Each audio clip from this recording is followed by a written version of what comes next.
Sunny, first in the door. I love it. You need to have a word with Tej, mate.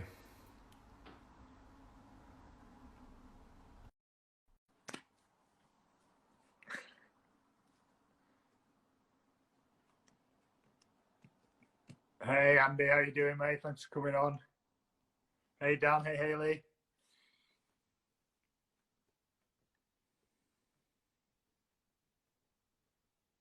Hey Rick.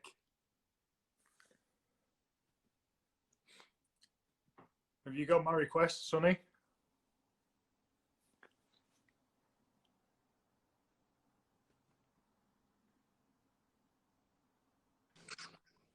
Yes, you have. How you doing, man? Oi, oi! Good to see you, buddy. How you doing? I'm good, mate. How are you? Yeah, I am good, thank you. Really looking forward to tonight.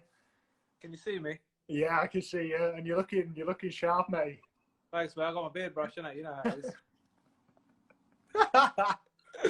Oh, mate. How you keeping? Yeah, I'm good, thank you, mate. How are you doing? Very good, thank you. I literally just don't know what day of the week it is, man. What's up with that? I know when you're on your post earlier, and I'm just the same. I I was, know, yeah. I was talking to someone earlier, and I was like, "Oh, I was speaking to this person, and it was 3 days ago. I don't whatever day that was. Like, no idea. One of the days of the week? Yeah, Yeah. interesting. Yeah, Corona Day or whatever. Yeah, just any day of the week. Let me just make sure my head ain't cut off. There we go. There we go. Yeah, perfect. Fair play. So what have you been up to today? Grafting today, running around the HMO. One of the HMOs will go on site, and then going over to the SA as well and sorting some stuff out there. So a bit of a more hands-on day and getting out. How you finding SA? Like, is it still full? Well, not full, obviously, but like, you still operating or? Yeah, we've had we put it on open rent. We had about a 3.5 week booking of someone who was relocating in there.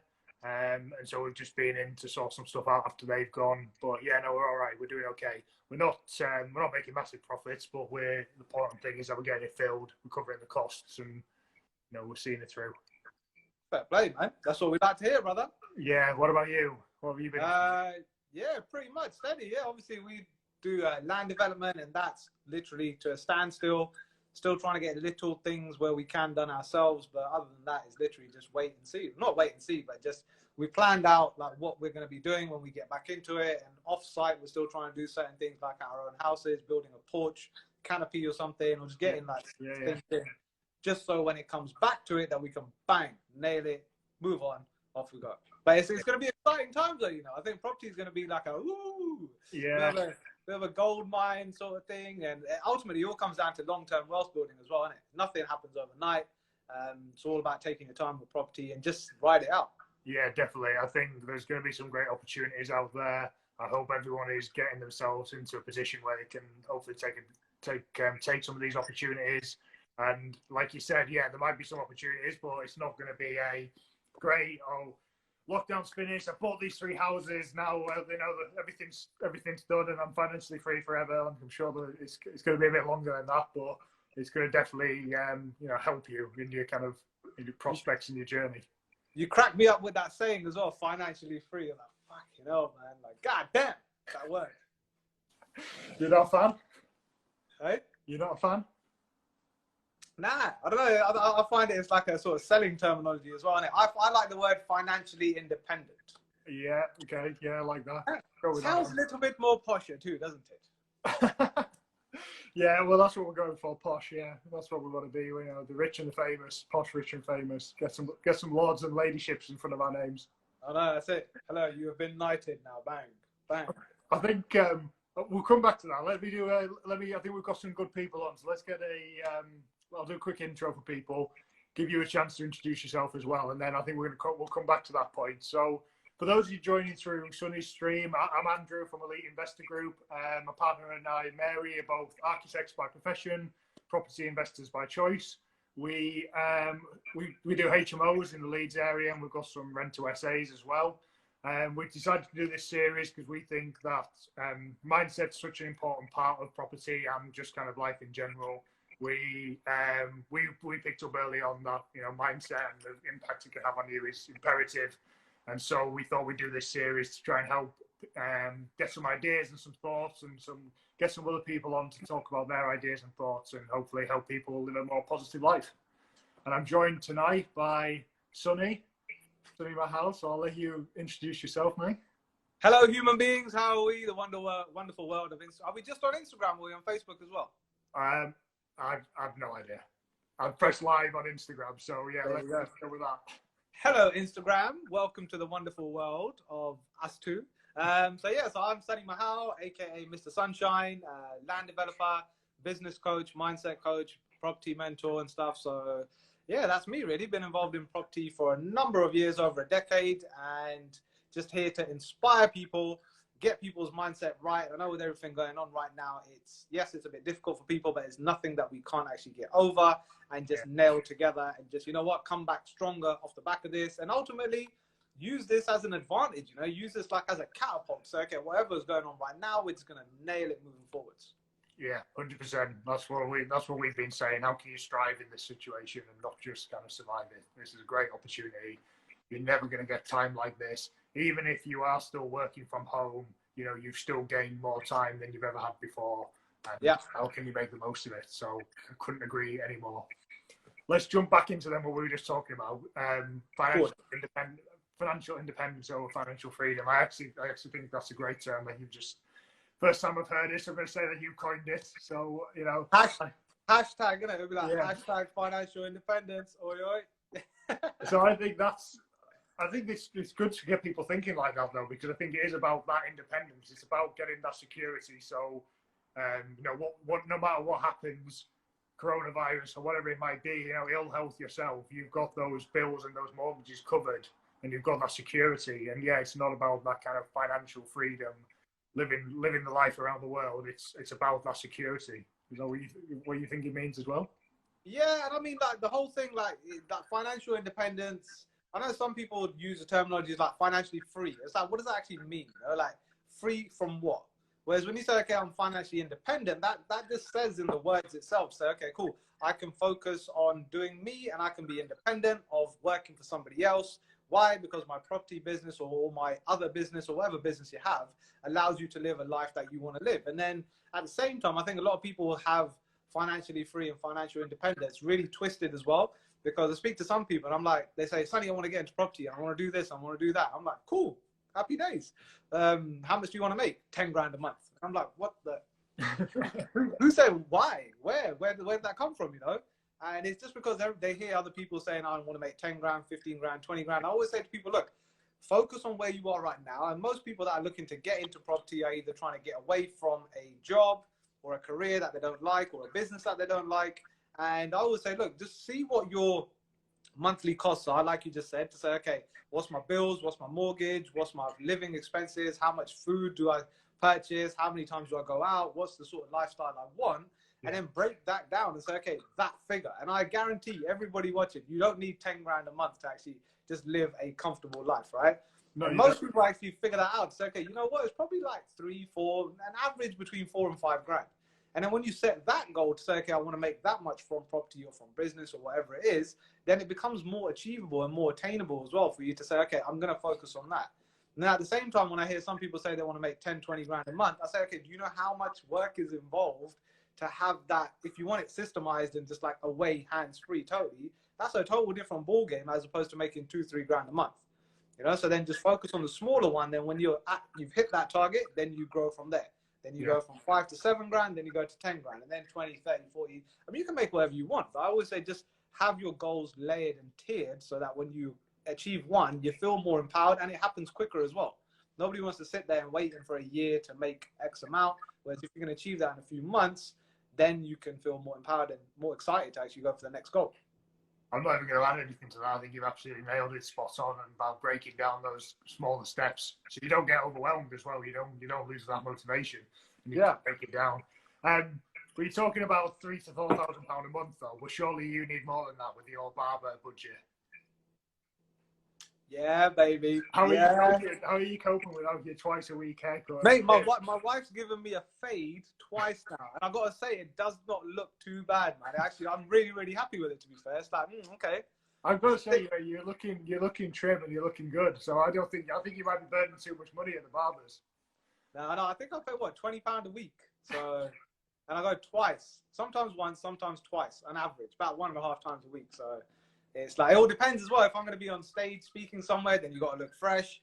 And if I'm at an event somewhere, then you got to look fresh. And then sometimes when you're just at home, I just go once a week. So minimum once anyway, minimum once. I don't smoke. I don't really drink that much, as in like you have a drink on a party or an occasion or something. So that's my sort of like guilty pleasure. Yeah, okay. Do you think does it help you in that way in terms of like, does it give you that extra confidence? Does it help you keep thinking, I'm looking sharp and 100% ready to take on the world? 100%. I know a few friends who sometimes have said like they struggle with a little bit of confidence and anxiety and stuff. I said, look, I've been stressed, anxious, depressed. I've been all of that, right? And I just look back at my life and saying, okay, what was I?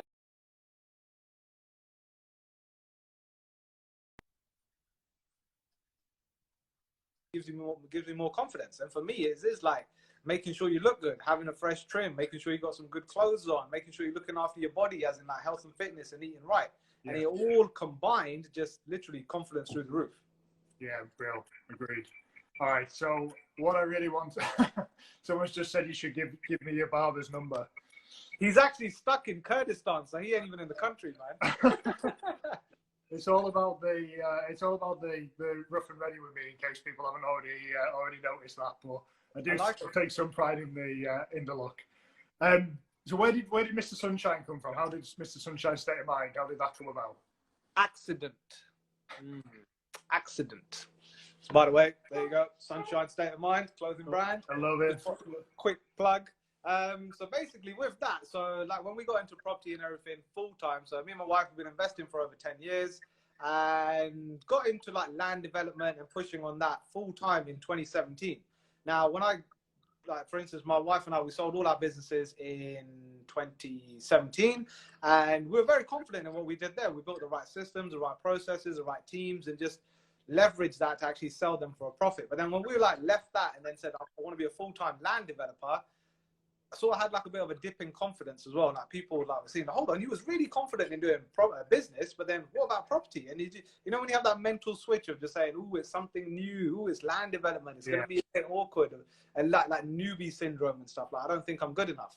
And when I entered it, I wasn't my normal like confident self, and I was sort of just like trying to learn the ropes and staying that quiet person in the corner, just trying to learn. And over time, the more and more I did it, rolling into 2018, a lot of people saw a shift in my confidence, in my personality, in the way I was trying to inspire more people than ever, because I'd never thought of that before, and I love doing that now. And my name is Sunny, and people started nicknaming me Sunshine. So everywhere I go, they'd be like, what, Sunshine? What, Sunshine? And then I get a few people saying, how are you always confident? How are you always energetic? How are you always focused on what you're doing? And I say, well, it's my state of mind, you know, plain and simple. And I was sat in bed one day, I was like, Sunshine, state of mind. Sounds kind of cool, you know, it sounds kind of catchy. And then I went online and I paid £17.50 or £17.99 to print just a black t-shirt with my name on. I'd never do that again now because I know how much a t-shirt costs. And it just printed, it came through. I had Sunshine State of Mind there, hashtag, and SSOM at the back.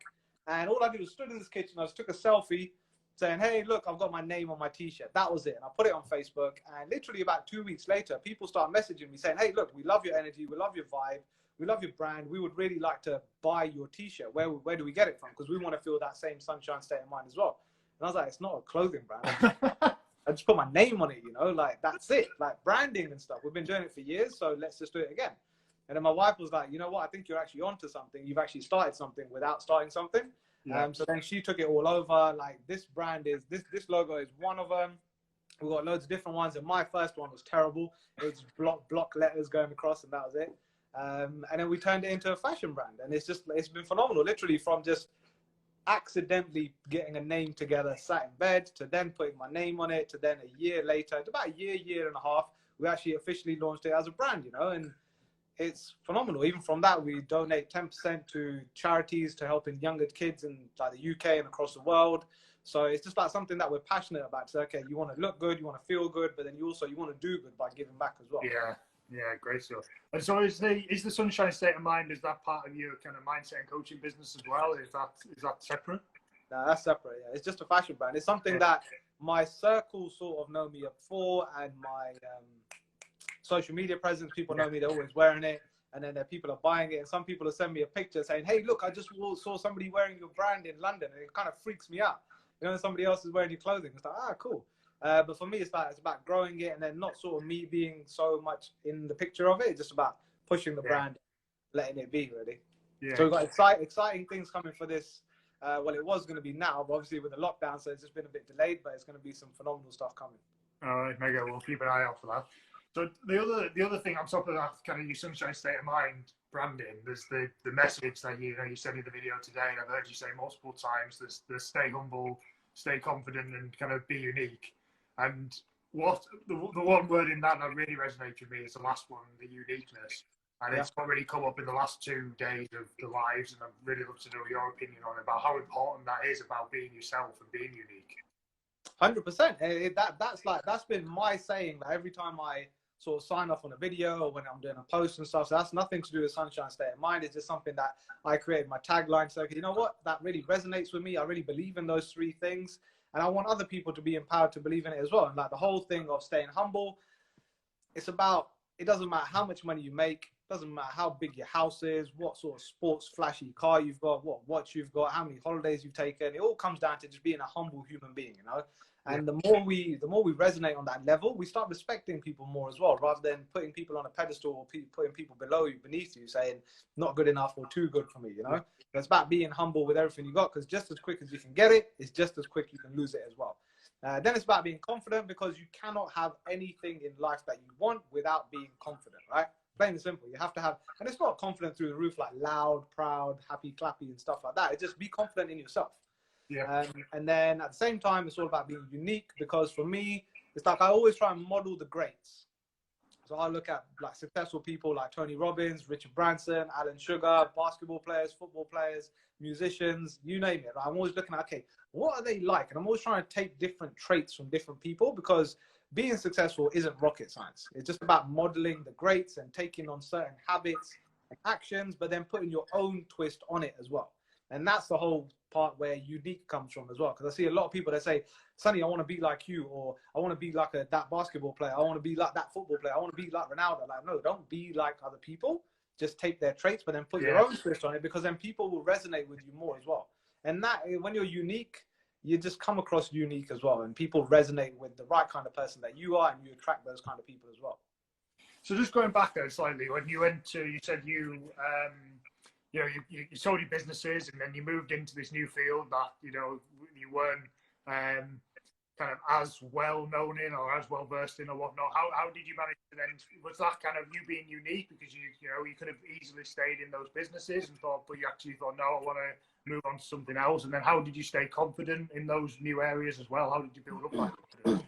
So for me, it was like we had done business for 10 years, and our plan was to sort of like build them up, because first we started with 1, then we had 2, then we had 3, and then we were doing property. And it was just like, like everything that you see is like, you say yes and you figure it out. But I wasn't really figuring it out properly. And I went obese. I was really overweight, stressed, anxious, depressed. And it was like, okay, I don't really like this lifestyle. How do I fix the problems that are going on right now? Rather than just being overwhelmed, it was about asking empowering questions to say, okay, what's going to help me become a better person in this situation? What's going to allow me to live a life that my businesses can give me? So we started putting the right systems, the right processes, the right teams in place. And then we did that, and we said, right, at 10 years, we're going to sell it and then go into land development or property development full time. And we had done it part time over the years. And I'd always sort of, you drive past the site and you just see skyscraper going up. You're like, oh man, I'd love to do that. I'd love to put my name on something like that. You think I can never do that? You need millions, if not billions of pounds to do that. And we sold everything. And then I started educating myself, learning about things and researching people online and social media. Before 2017, I wasn't even on social media. Did not have time for it. Didn't really. People say, you're on Facebook. I'm like, nah, I'm a private guy. I don't want to be on Facebook. And I just used to say no, because I didn't want to share my personal life, because that's important to me. And I didn't have a brand or a personality to actually put out there. But then after 2017, then I started getting into property, and then like the confidence started growing, and then pushing on social media. And then I think like all of it combined, it was like people seeing our transition from doing one thing to another, started saying we want to do the same as well. And then people seeing a shift in me and my personality, that also sort of like shifted things as well. So for me, it was just, okay, what's my easiest way to actually empower as many people as I can? Social media. But for me, social media is important because I only keep it to like inspiring people, educating people, and making people laugh, and that's it. Right? I don't share any of my personal stuff. I don't have any like pictures of my family or anything like that, because I find that's very important to me, and it's just plain and simple for me. I just keep it not only for business to make money, but business to actually inspire people and change lives. So that's what I have, like a strict policy on my social media. Yeah, okay, great. I mean, I love your account. I love the order of your account as well, with the posts you put on. Love the messages you're sharing. You know, we share a lot of quotes on ours. We love seeing the quotes you share. I think it's great, really kind of empowering and spreading that positivity and that love between people, which is really great to see. It's crazy though. It's like this month, I know people say, oh, they've been on lockdown. So for me, it was like, okay, I just want to push on my social media, make sure I'm doing it. And I think within the last 30 days, or since lockdown, which is nearly 30 days, I think I've had like 300-400 new followers. And that's just by consistently putting content out there. I'm like, shit, this works, you know? Yeah, I'm not sure we're that many new followers, but you're right. We've tried to keep pushing content out there, keep trying to help as much as we can with people, you know, using this opportunity to progress. And yeah, we're seeing the rewards of that as well, from kind of new followers and new interactions and new connections. And it's been really great. Yeah, and even if you look at how many posts we put out, I think we put over 700 pieces of content out. Yeah, so that's people seeing consistently on there. And I think across the board, I put about 20 to 30 pieces of content out a day across Facebook, LinkedIn, and Instagram. Wow. So it's like a full-on thing. Like people say, what do I do in lockdown? I'm like, I ain't got enough time to focus on social media. I'm like, damn. Yeah, I think we need to up our game. I think we're only on, I don't know, 2 pieces of content a day or something, but anyway. Step it up, brother. Time to step it up. Come on. So you mentioned lockdown then. So has lockdown had a big impact on your daily routine or anything like that? Or has it been pretty much business as normal, bar being confined to the garden and the 4 walls? Yeah, I know. It's a bit weird, isn't it? I don't know. Like at first it was like, oh man, what are we going to do? But for me, in like any situation, I recommend to everybody else as well, look at the situation that we're in right now. We're not the only ones, right? Everybody across the world has been or is currently in quarantine and lockdown. So it's just about embracing it as well. And again, it all comes down to asking empowering questions of what can you do to better yourself. Now, I know a lot of people that have kids and they have responsibility and they're finding it difficult, but I always say to even those people, like, even if you spend 30 minutes a day, you know, just working on something for yourself, learning something new, or just trying to plan ahead. And for me, it's just like literally, I still wake up normally. I normally used to wake up at 6, half 5. Now it's 7:24 on the dot. You know why? Because for a few nights I said, right, I'm going to go to sleep and I'm going to wake up in the morning at 7:24. So I tell myself before I go to sleep, I'm going to wake up at 7:24. I kid you not. For the past 2 weeks, I've been waking up at 7:24 without an alarm. It's nuts. Well, what's made you decide to push it back in the first place? What did you just? Gym's not open. Gym's not open. Because that was the thing. I used to wake up first thing and then head out to the gym, and that's my day. I normally get out of the house about 6, half 6, and I get back in at 9. So like 3 hours, it's me time, like just to start the day off. Yeah. But now you can only go for a run so much. You can only lift so many dumbbells in the garden, and it's just like, bleh. So I sort of have a lay in, and then I have my morning time just to chill out. And I still have a routine and a structure. Like I'll always have like 3 to 5 key things that I need to complete every day, and then make sure I'm doing those. And if I don't do those, then I roll it forward to the next day as well.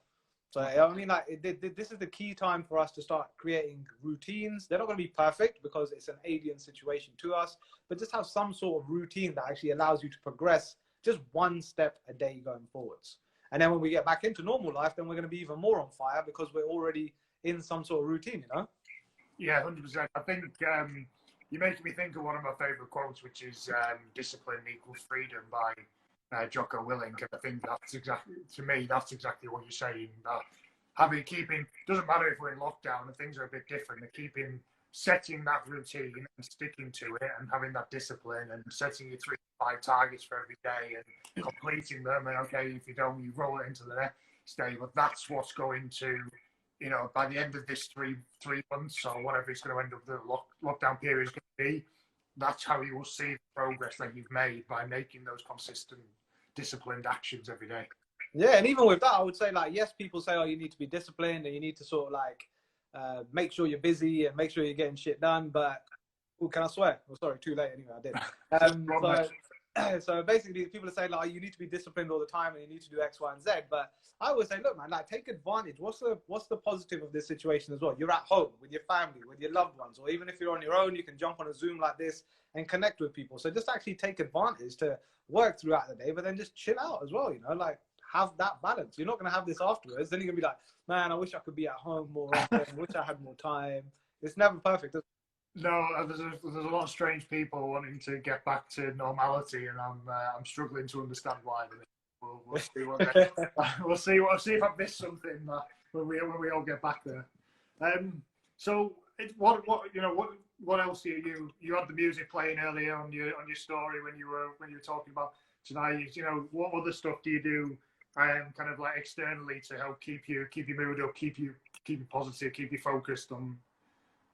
So I meditate. So again, meditation. I normally do that before I go to sleep. Some people do it in the morning. Some people do it throughout the day. So I just do it at night before I'm going to sleep. I'll put an app on. It just relaxes my mind and I'm away with the fairies. I don't have dreams. I have movies. You know, it's just like full on.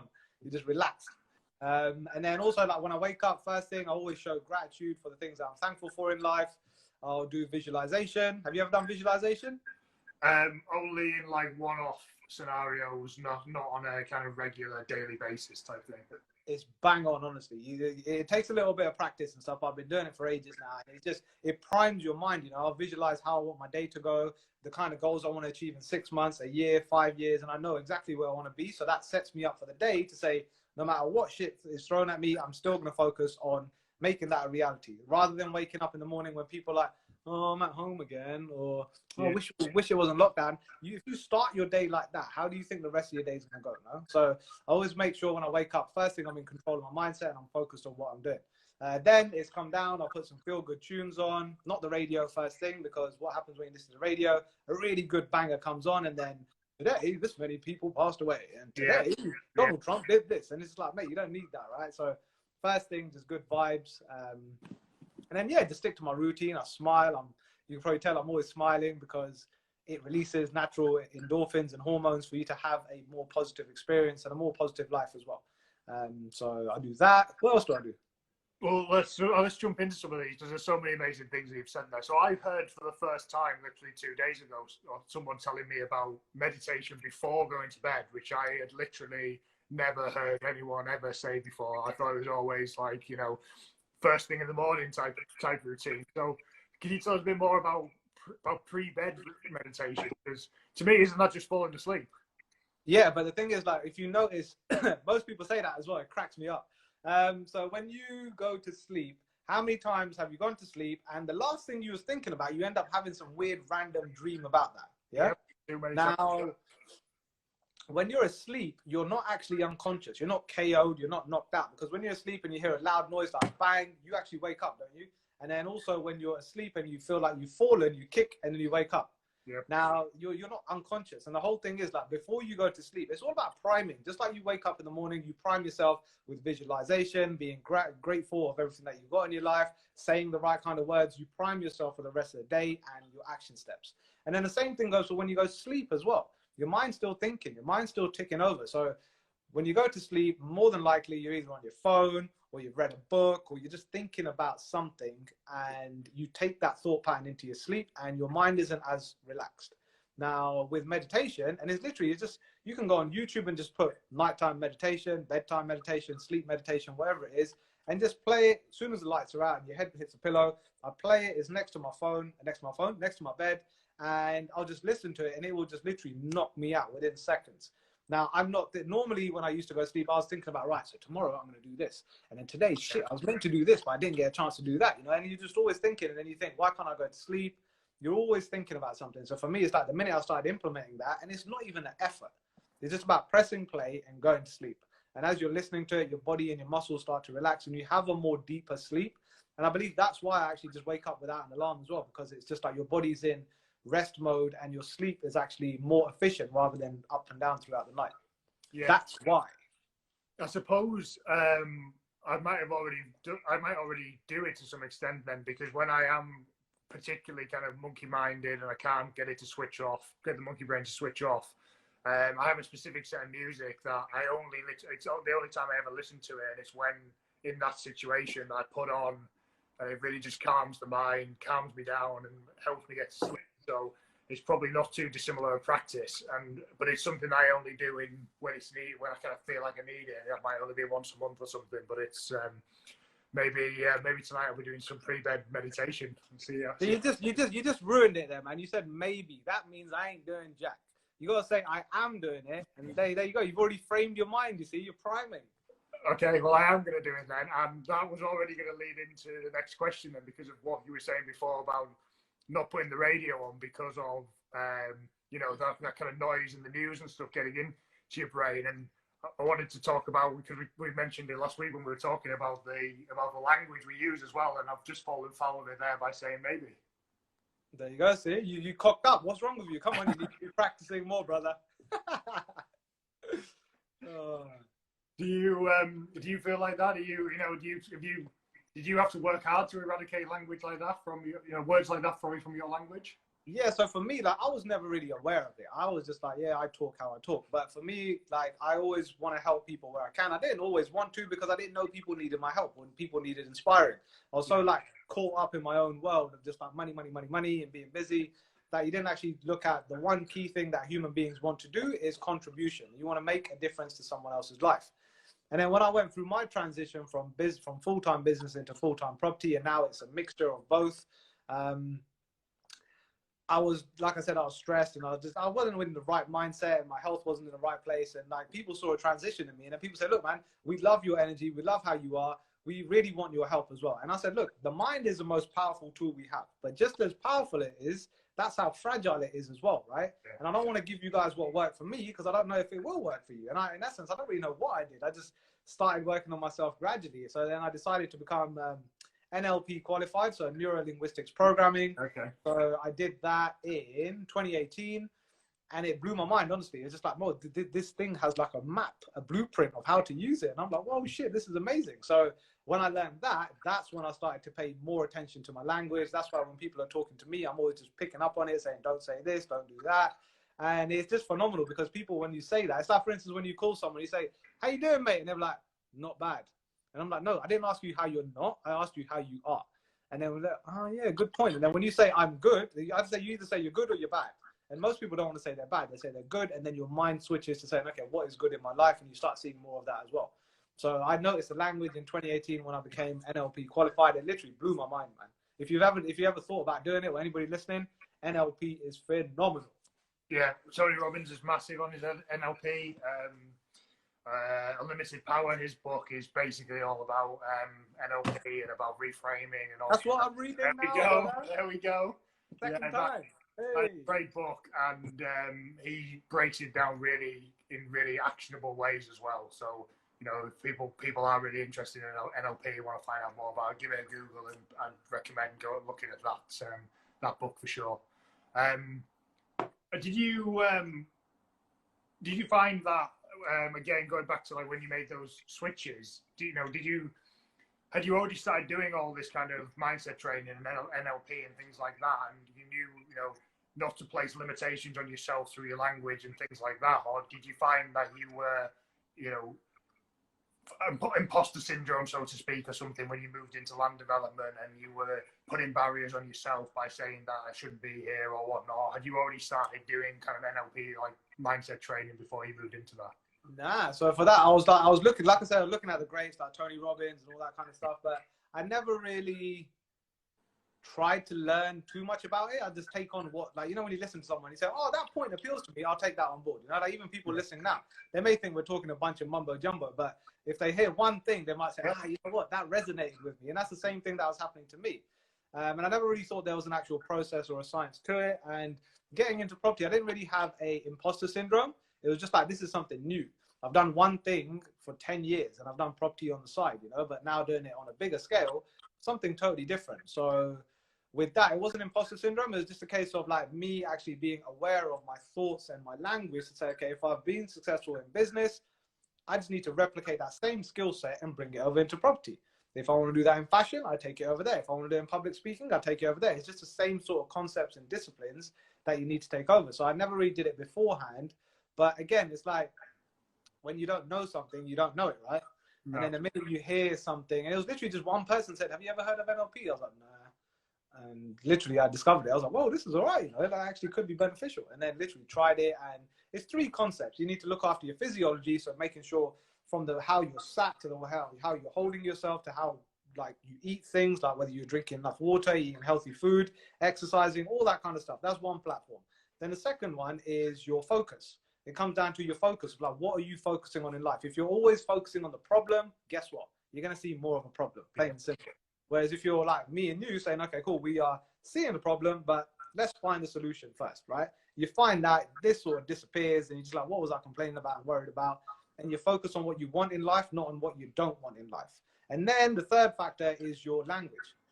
Coming down saying, okay, how do you speak? Because ultimately, if you say, oh, property is hard to get into, or this lockdown is really terrible, the more you say it, you actually start believing it, because you say something, you hear it, your mind listens to it, and you believe it. And that's how limiting beliefs are made. The more and more you repeat something, the more and more you condition yourself. So it's just about breaking out that habit, but being aware of what you're doing as well, to then saying, okay, cool, I am going to become the best person I can off the back of this COVID. And then when you hear that, you're like, okay, what's the solution then? How do I go forwards with that, you know? And then that changes your whole state. And that is literally what I do every single day. Even if I feel a bit shitty, I just ensure, am I feeling right? Am I focused on the right thing? Is my language on point? Am I looking after myself? Is my environment right? Bang. And then you're back in state again. Yeah, 100% agree. I think it's all about, it's not even so much, it's not like people say fake it till you make it. It's not even about that. It's just about that training yourself to believe that you are capable of doing things. It's not about anything about trying to pull the wool over people's eyes and make it look like, you're more than you are. It's about your self-talk and your internal self-talk, and about building yourself up. That's the way I view it anyway. Yeah, I even said to people, like, you should talk more positive. They're like, nah, that's stupid, mate. And I'm like, well, hold on. In your head, you're talking negative. Why is that okay? Why is that cool, Yeah. But just flip it. Just start saying it in the right way. And I think, like, what you said there, like, a lot of people say, like, fake it till you make it.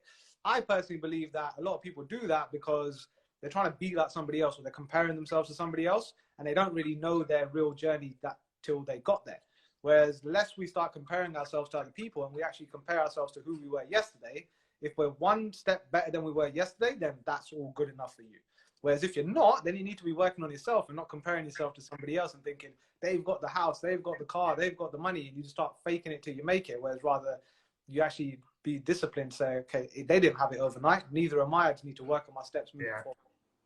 What about kind of like bribing yourself and rewarding yourself for to kind of motivate you forward as well? What about that in terms of, so to give you an example from my side, that I get one of my Netflix fixes I'm allowed to have during the day is when I'm on my exercise bike. So it's, there's that kind of, all right, if I want to watch this, then I've got to do some exercise at the same time, and motivating yourself through those kind of rewards as well.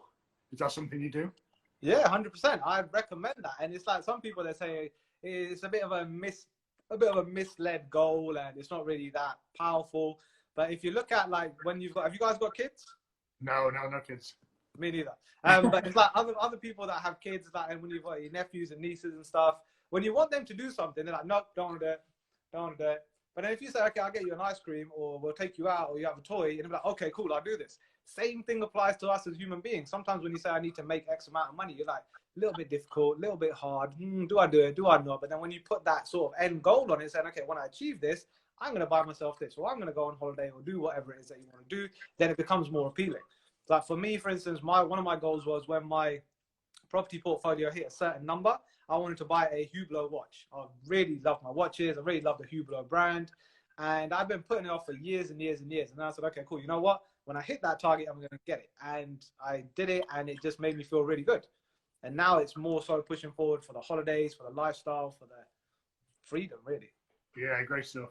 I'm just going to quick shout out. People put some questions in the chat. If you've got anything that you want myself or Sunny to answer, let us know. At the minute, we've got James asking if you cut your own hair. But I think you missed the beginning where you told us all about how your wife had done a great job for you. She faded me up, James. Check it out, man. Looks all right, isn't it? If you want, you can come round. We'll cut your hair 2 meters apart, though. On some long sticks. I know, yeah. So, is there anything, any kind of tools or anything, or apps, any software, anything like that that you use during the day to help you with your daily routine? Anything that really helps progress you forward? Google Calendar. Yeah. Okay. Google Calendar and Alexa. Okay. Alexa. You're happy to talk to. You're happy to talk to Alexa. Yeah. I refuse to speak to. We don't have one at home.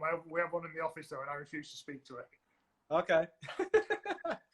For me, it's like I use that for the music, and also, so I set like 50-minute timers. So saying, okay, I'm going to work for 50 minutes, and I have a 10-minute break. So I'll just say, wake me up in 50 minutes. So then that'll be going and stuff, and then when it beeps, and I'm like, cool, because I'm always focused on the laptop. I'm not looking at the time. I'm not got any notifications on, so I'm just focused at what task I need to do for that time. So I use my Google Calendar just to say, okay, what do I need to do in the next hour, 2 hours, 3 hours, whatever it is, and I just stick to that. And that way I'm always time blocking to know what I need to do moving forwards, and then I just stay quite efficient doing that, to be fair.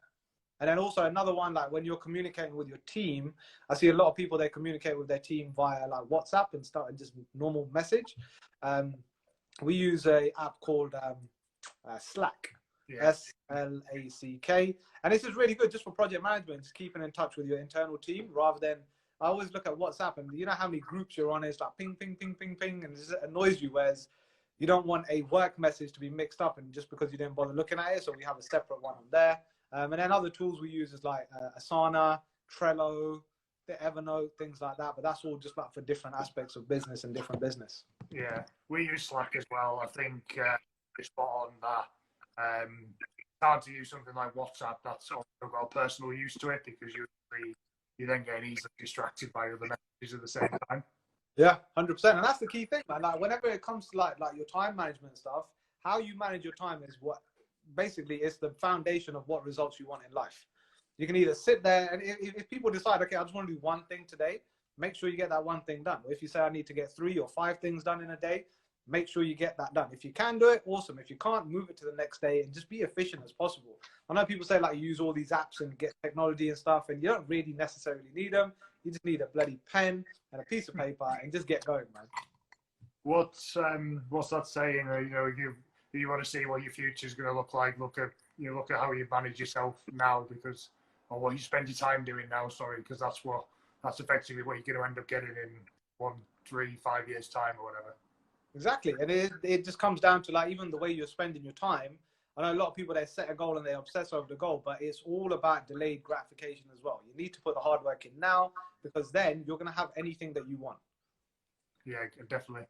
Tariq has asked, what is your main strategy, Sunny? I can only presume that means property strategy.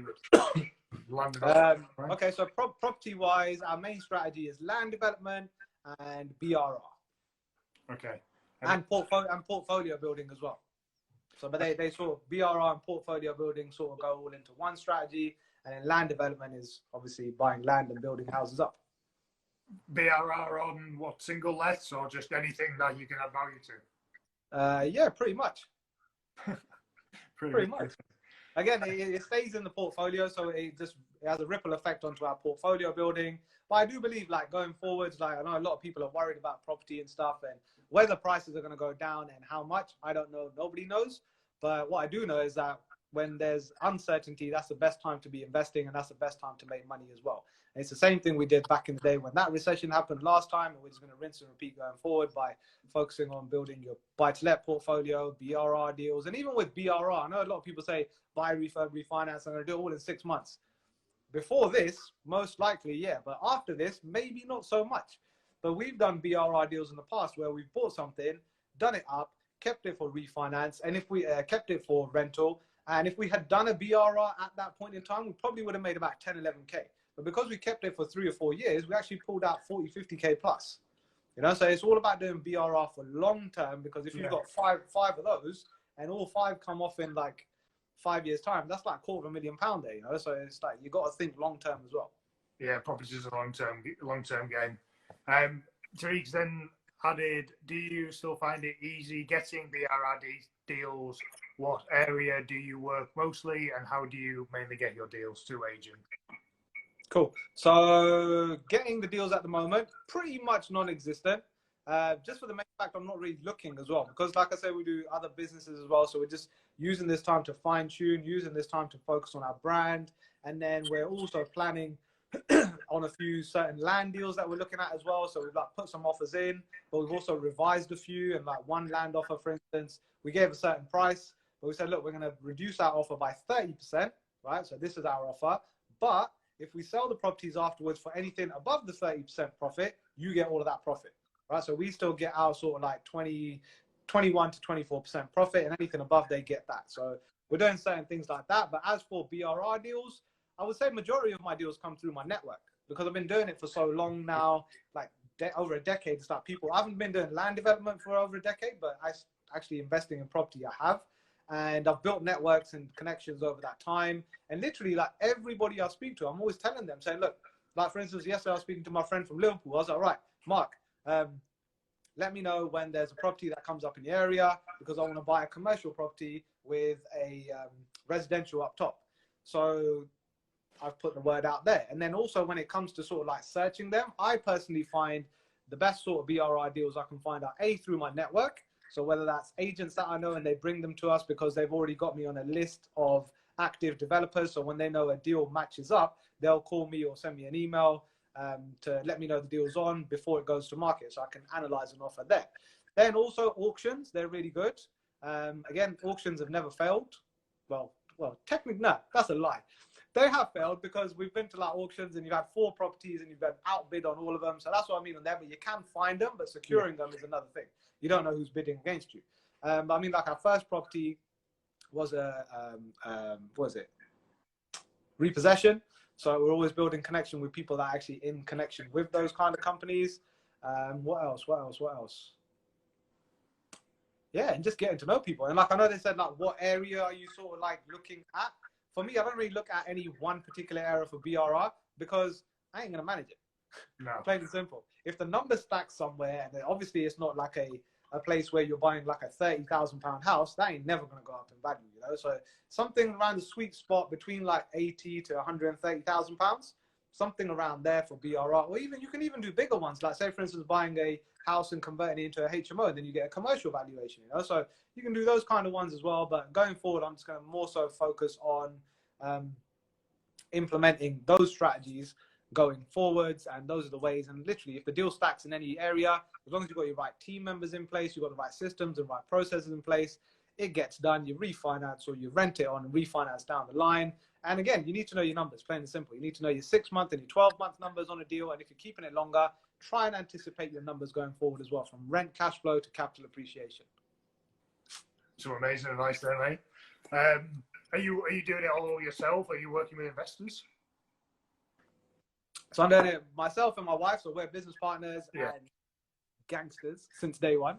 So we've been doing everything ourselves and together. And we've also got a business partner, Nick, leading, and his wife, Natasha, leading. And yeah, we just do stuff together, to be fair. And then we also work with investors. We also use our own funds as well. So it's just a nice mixture. Nice mixture. It's just like we have contacts and connections there. So when a deal actually comes up, we can actually take action on it as well, and not just be like, what do we do now? Always trying to preempt certain things that we can. Well, Rooms to Riches has asked, which is Dan and Haley, and I know that they're a husband and wife team, but they're asking, how do you find working as a husband and wife team? It's plain and simple, Dan and Haley. Well, actually, hold on. Let me rephrase that. It's plain and simple, Dan. You just nod and you say, yes, there.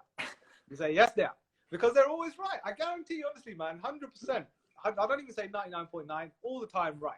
So we have that sort of like healthy balance as well. Like when we're working, we'll work to our strengths. Like I'm this guy, putting my face out there, being on socials, putting my brand out there, and just being that person. And she's more like behind the scenes, pulling all the strings and making stuff happen. Now, I'm terrible at that. I'm no good, right? So I don't want to do that. And I say to any business partners or couples in business, find out what your strengths are. Be actually open and honest about those, and then what your strengths are and what your weaknesses are.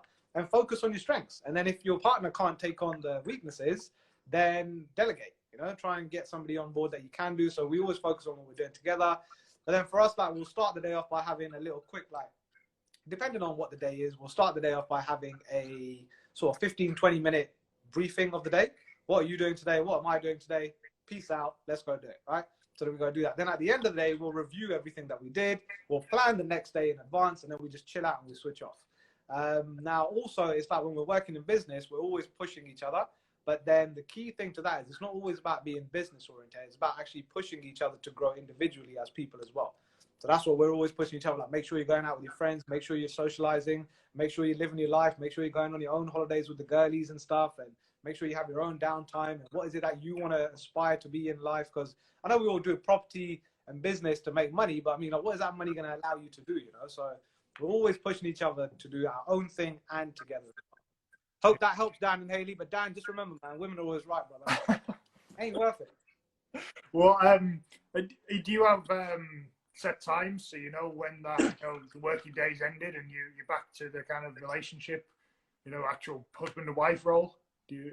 Normally, yes. With this lockdown, no. We try, but it's like, you know, we're just at home and the office is everywhere, and just like, because we're really passionate and like we're launching online products and we're launching other businesses and stuff, so there's loads to be done. So we're just trying to be productive, and we sort of sometimes tend to like take a break throughout the day, or just wake up a little bit later and just have the morning just to chill and then work throughout the day. So at the moment, no, but normally it's about 6 o'clock, 6, 7 o'clock, switch off, chill out, either go to the gym or go for food or just relax and just catch up, you know? Yeah, okay. From my perspective, working with Mary, then I'd just reiterate, she's always right. When she asks me when she asks me to jump, I ask how high.